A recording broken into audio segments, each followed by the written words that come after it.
8:39 en el sol de la mañana, un programa interesante y caliente. Está hoy caliente.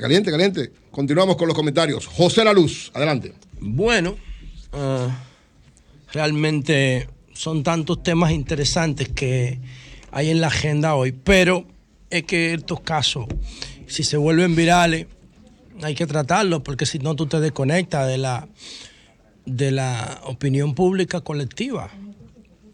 Está el caso del cohete chino, el Long Range 5B, cuyos restos van a caer este fin de semana en alguna parte del planeta.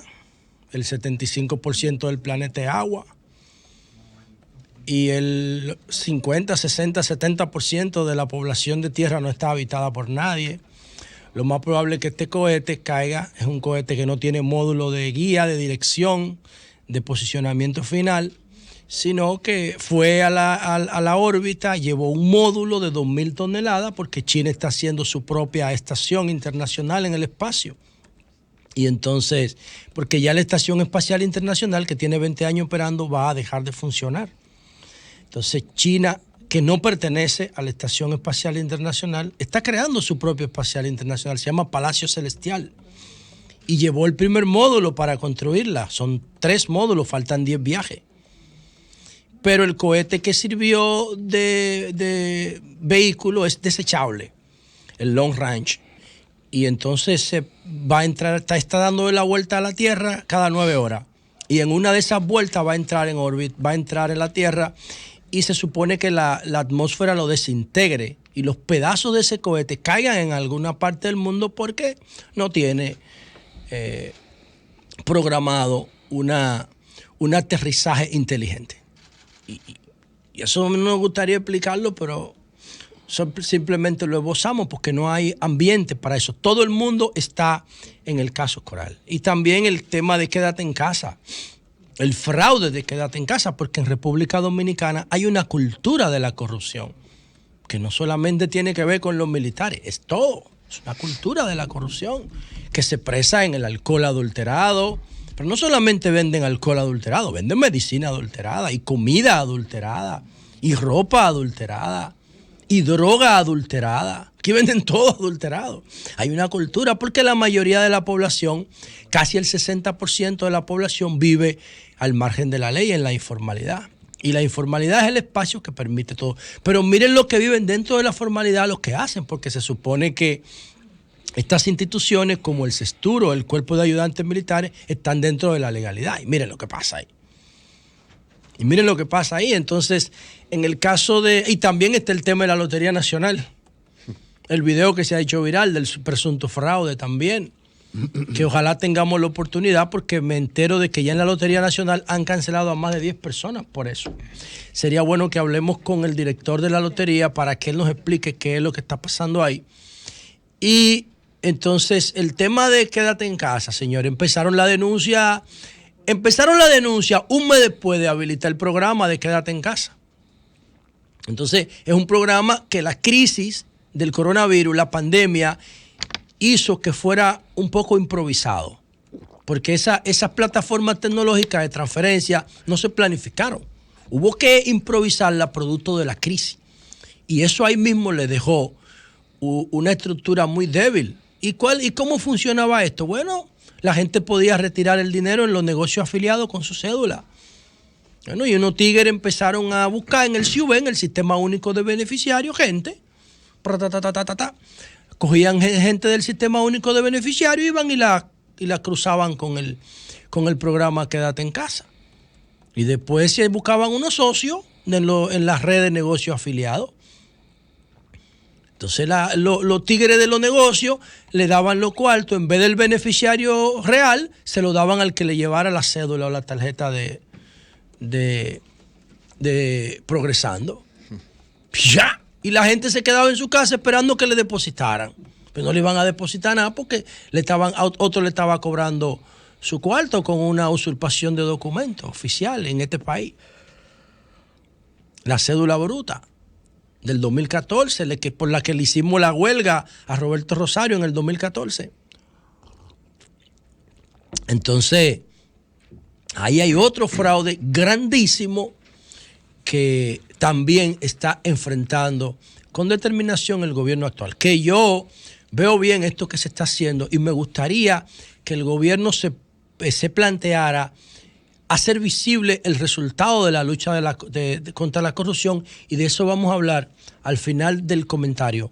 ¿Cómo se puede hacer visible en términos económicos, ahora que se está hablando de reforma fiscal, este tema de la lucha contra la corrupción? Porque recuérdense que en la campaña electoral se hablaba de que la corrupción se lleva aproximadamente un 30% del presupuesto.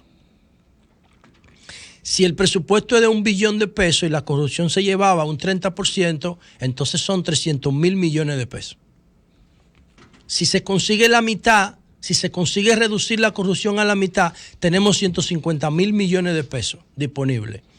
Entonces se puede visualizar el dinero de la corrupción y ahí tenemos un aporte medible, tangible, objetivo, observable, que se puede cuantificar. Si lo bajamos a un 100%, tenemos 300,000 millones de pesos. 300,000 millones de pesos. Si no hay corrupción en este país, tenemos 300,000 millones de pesos más. Y la reforma lo que busca son 200,000. La reforma lo que va a buscar son 200,000 millones, menos de 200,000 millones, el 4% del PIB, el 4% de 89,000 millones de dólares. Eso es lo que se va a buscar. Entonces, si eliminamos la corrupción, que eso es imposible porque tendríamos que eliminar un patrón cultural que tiene 177 años. Entonces, bueno, eso lo podemos mejorar. Si lo disminuimos un 50%, ya tenemos 150,000 millones. Tenemos el 90% de la reforma ya. Solamente sacando la corrupción de la ecuación gubernamental. Y yo creo que este gobierno lo está haciendo con determinación. Pero ¿cómo visualizar eso? Ahorita lo vamos a ver. Mientras tanto, en este caso de este acuerdo al que ha llegado este señor con la fiscalía, ha dejado en evidencia algo que todavía no se sabe ni el 10% de cómo funciona eso.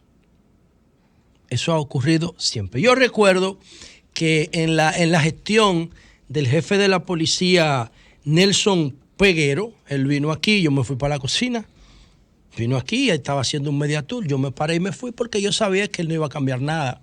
Pero dijo algo importante, que ahora el señor Girón Jiménez lo que hace es que da los detalles. Dijo él que de la policía solamente trabajaba el 40%. Y que el resto de los miembros, lo dijo el jefe de la policía, no lo dije yo, lo dijo el jefe de la policía, creo que fue en el 2015, Nelson Peguero creo que fue en el 2015 que lo nombraron. Y él dijo que solamente trabajaba el 40%, que el resto él no sabía dónde estaba, pero que se le paga. Y esos departamentos de nómina de las instituciones militares son una cosa terrible. ¿Por qué?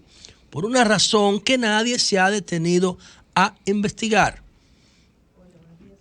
La mayoría de esos policías, señores, parece ser que no solamente pasaba en la policía, sino que pasaba en el cuerpo de ayudantes militares y también en el CESTUR, como dice este señor Girón Jiménez. Pero además, él dice que también eso se extendió a los institutos sociales de la policía y de las Fuerzas Armadas.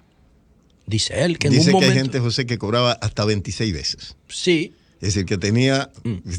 hasta 14 veces hasta 14 y 26 veces, sí. Pero ellos no cobraban el dinero, ellos tenían que devolverlo, sí, porque es una fracción que se le deja. Ahora, ¿cuál es otra modalidad? La otra hay muchos policías y muchos guardias que dejan el sueldo entero solamente para que lo liberen del trabajo.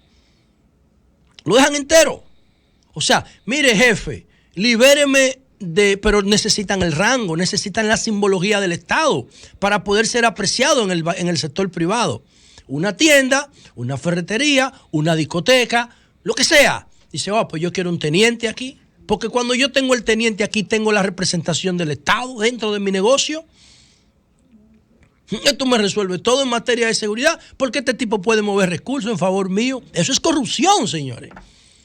Entonces viene el empresario, el mismo empresario que paga publicidad y para que nadie hable mal de él, entonces lo que agarra y que tiene un teniente, un coronel y un mayor dentro de su empresa. Entonces ese teniente, ese coronel y ese mayor pueden mover recursos humanos, recursos logísticos, recursos materiales en favor del empresario que le está pagando. Ahora, ¿qué hacen esos oficiales para poder trabajar para el empresario?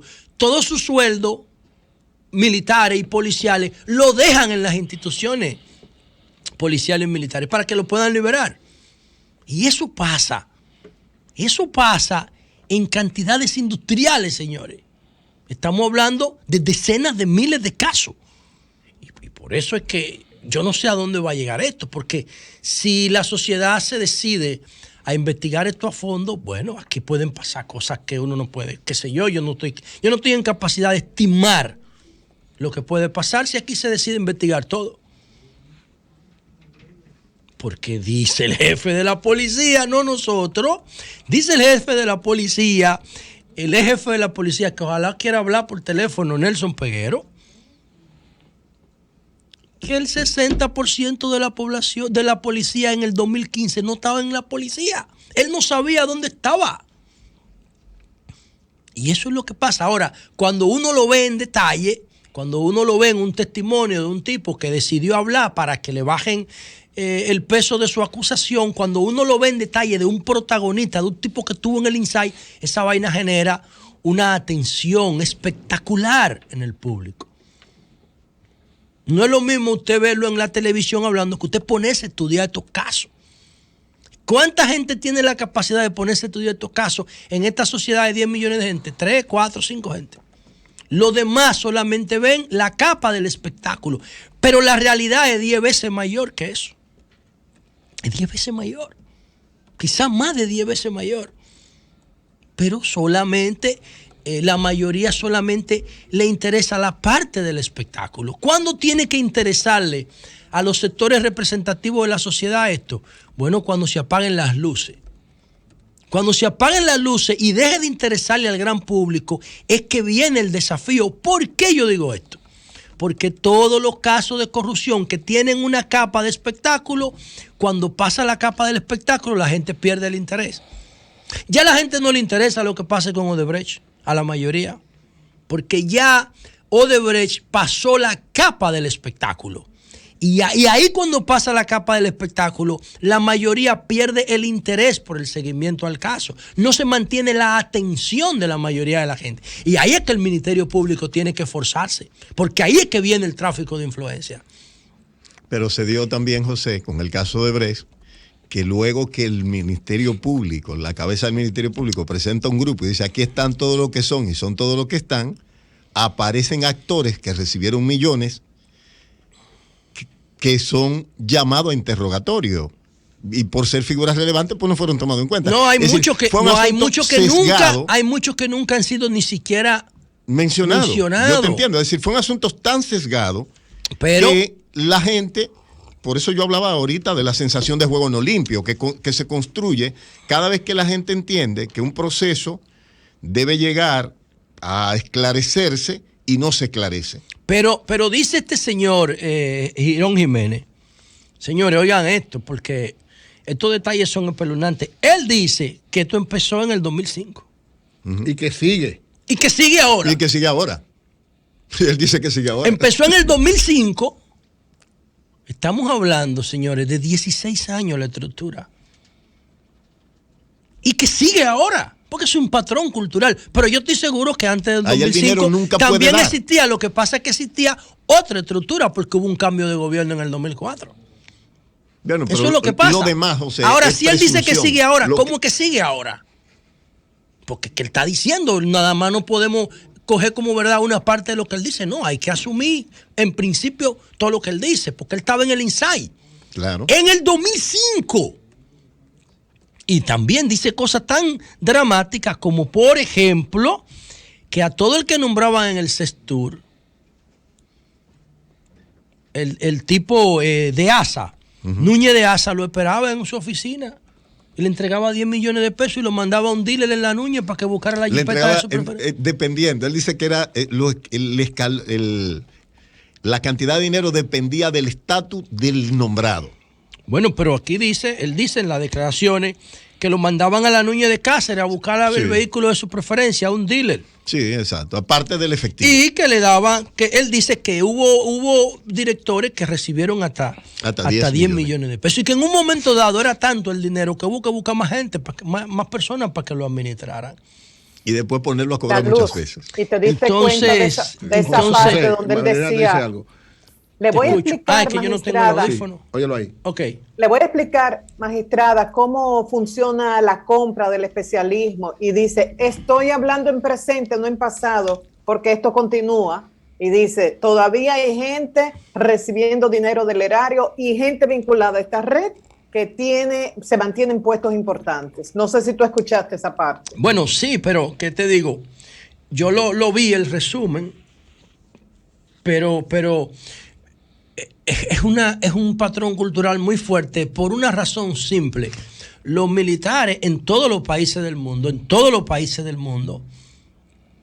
que vienen de procesos de conflicto como el nuestro, la República Dominicana, que construyó una paz muy débil después de 1965, los militares eran el soporte de esa fragilidad institucional después de la revolución del 65.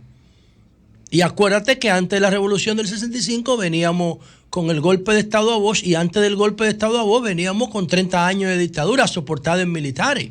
Pero José. Y antes de la dictadura veníamos con una intervención militar norteamericana. Pero y José, antes de la intervención norteamericana veníamos con la dictadura de Lilis. Y antes de la dictadura de Lili veníamos con la guerra de la restauración. Pero vamos al hecho fáctico de ahora. No, pero al hecho fáctico, el juicio. Es que la gente entienda, no, porque a mí el juicio, no, eso no es juicio todavía, eso es lo que es una solicitud de medida. No, una solicitud de medida. Entonces todos esos militares que venían con ese rol protagónico en la construcción de la sociedad dominicana, siempre han vivido, siempre. Hay muchos que son honestos porque ellos quieren. Pero nadie lo fiscaliza, ni aquí ni en ningún país.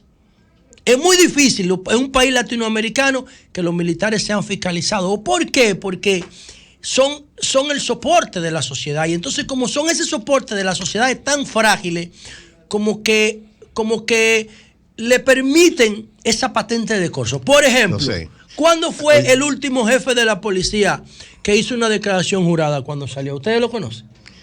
Bueno, aquí un jefe de... aquí un... Yo no sé. ¿Quién lo conoce? José, ¿Quién? Yo creo que no hay jefe... Discúlpame. Yo no sé si la hizo. Como que nadie le reclama nada. Tiene que hacerla. Pero además, un jefe de Estado Mayor de las Fuerzas Armadas estuvo preso. Jefes militares han estado presos. Expresidentes han estado presos en República Dominicana. Bueno, sí, el Peña Antonio, por el tema de... Y no solo Peña Antonio, Cuervo Gómez. Lo de los tucanos. Oye, Cuervo Gómez antes. pero tuvo preso. No, él no tuvo. Oye, que Peña Antonio no tuvo preso. Peña Antonio tuvo lo de Twitter. Pero ve acá, hermano, y al coronel Piccini. Si la medida de coerción es en una cárcel militar... Bueno, eso también hay que revisarlo. Eso dijo Girón Jiménez. Eso hay que revisarlo, porque es decir, una gente que tenga esas condiciones, que tenga que responder, debe tener medida de coerción que se corresponda con las acusaciones que le toquen. Pero va a seguir esta capa espectacular de este caso que debería generar una película, yo no sé, porque realmente es demasiada información para tú procesarla tan rápido. Tú no sabes a qué ponerle más atención de lo que este tipo está diciendo, porque este tipo es una ametralladora hablando, hubo que mandarlo a callar.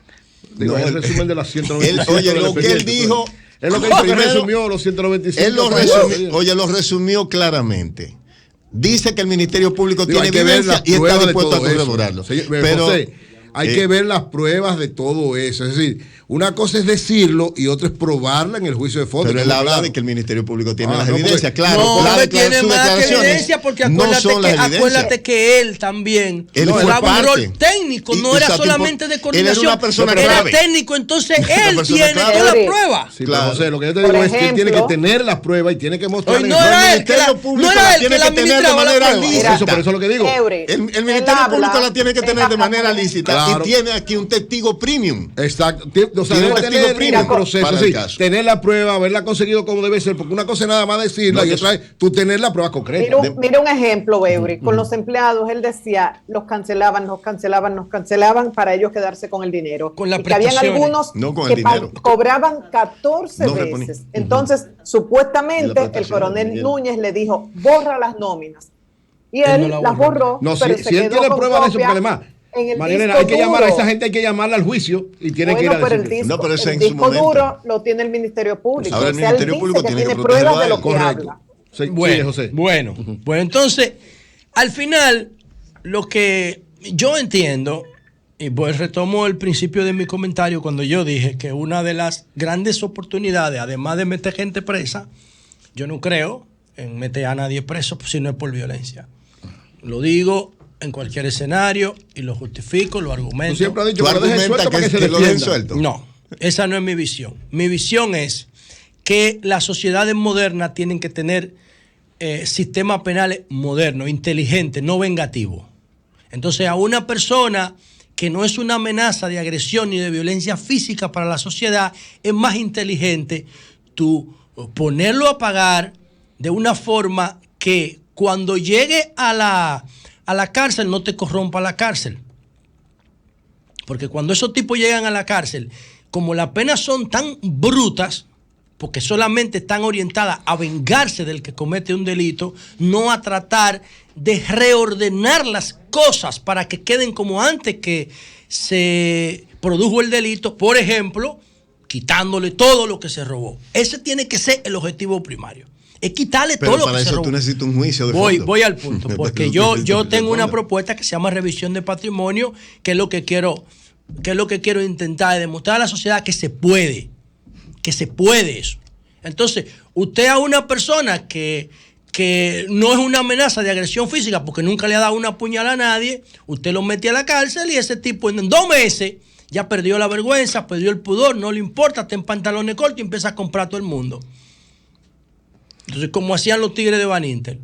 Álvarez Renta salía todos los fines de semana, tenía 3 celulares en la mano, daba rueda de prensa del despacho del director de prisiones, mandaban a buscar paella de los restaurantes, metían chef adentro. Porque a los 2 meses ya se acostumbran al entorno. Pero ¿qué pasa? Afuera tienen todo su cuarto guardado. Y cuando salen de ahí te hacen 5 años, te hacen 10 años. Entonces tienen todo su dinero guardado. ¿Por qué? Porque el sistema de pena no sirve. El sistema de pena está basado en venganza. ¿Qué pasa cuando la sociedad entiende que ya fue saciada en su sed de venganza? Que esos tigres salen y se quedan con todo. Ya, eso no sirve así. ¿Qué es lo que yo propongo, en cambio? Lo siguiente. Independientemente de que todavía, porque eso es lo que dice la norma, que le metan 5 años, que le metan 10 años, que después salgan en apelación, que se queden en libertad condicional. Independientemente de esa vaina, lo que yo entiendo es que el Estado tiene que ir detrás de su patrimonio. De su patrimonio. Y como dice el artículo 146, inciso 3, todo el patrimonio que no tenga un origen lícito, porque eso lo dice la Constitución, que yo no sé, eso se le zafó a alguien por eso ahí. Todos los funcionarios tienen que explicar el origen de sus bienes. Artículo 146, inciso 3.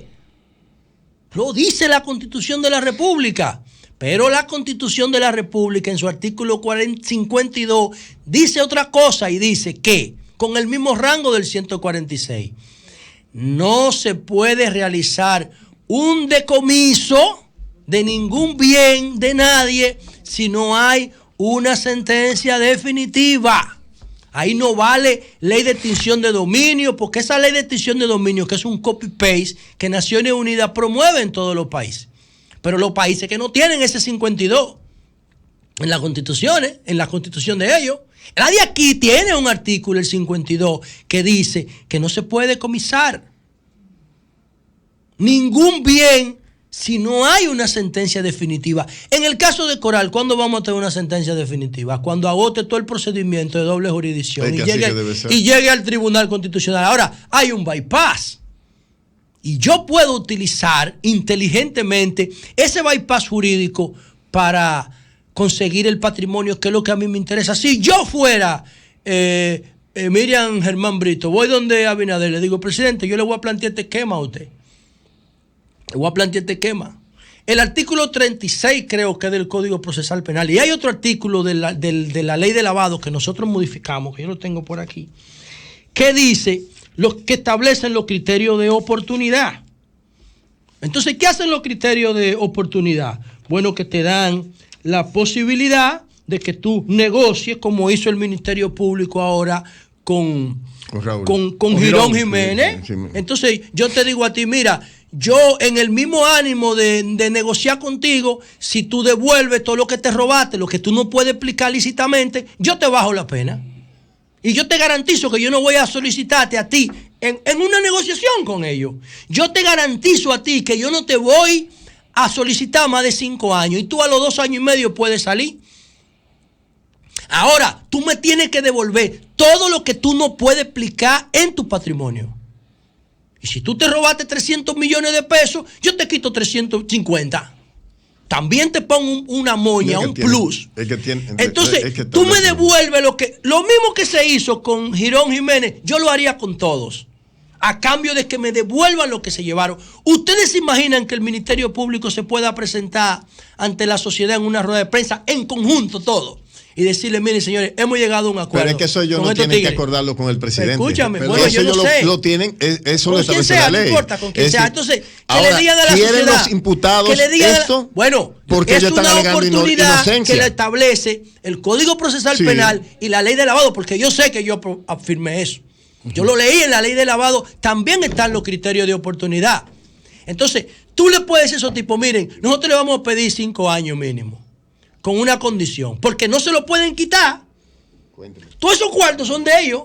Hasta que no haya una sentencia definitiva, se lo pueden inmovilizar, se lo pueden embargar, pero no se lo pueden decomisar hasta que no haya una sentencia definitiva. Entonces, vamos a sentarnos, devuelvan todo lo que ustedes se robaron y lo vamos a inhabilitar. No, de por vida no pueden ocupar un puesto público, porque hoy en este caso, señores,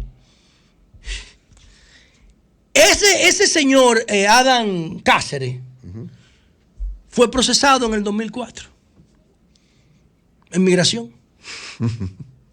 Ese fue procesado. Claro, cuando estaba el de la DNCD. Y siguió siendo. Y después lo habilitaron otra vez. O sea, el tipo tenía precedente. Ramírez Ferreira fue que lo procesó, el de la DNCD, por un caso de migración de unos chinos. Entonces, aún estando ya con un antecedente que comprometía su comportamiento ético, volvieron y lo montaron en la vaina.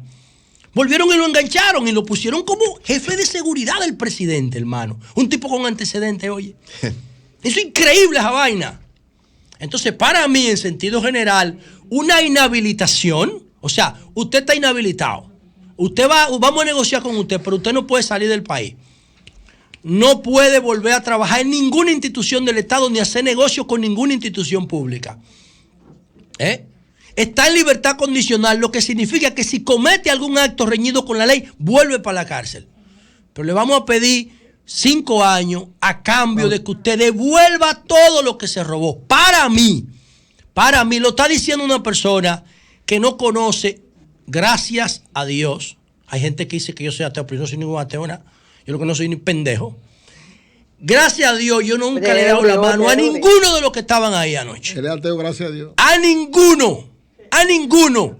Pero yo estoy convencido intelectualmente de que la venganza carcelaria no es un procedimiento inteligente. Eso solamente genera resentimiento y odio. Eso no construye. Lo que construye es quitarle los cuartos que se robaron para ingresarlo otra vez a las arcas del Estado y poderle decir a este pueblo, el que robe de ahora en adelante lo está haciendo de una manera ociosa, porque le vamos a quitar los cuartos y lo vamos a inhabilitar y lo vamos a sancionar moralmente para toda su vida. Cambio fuera, Mauricio.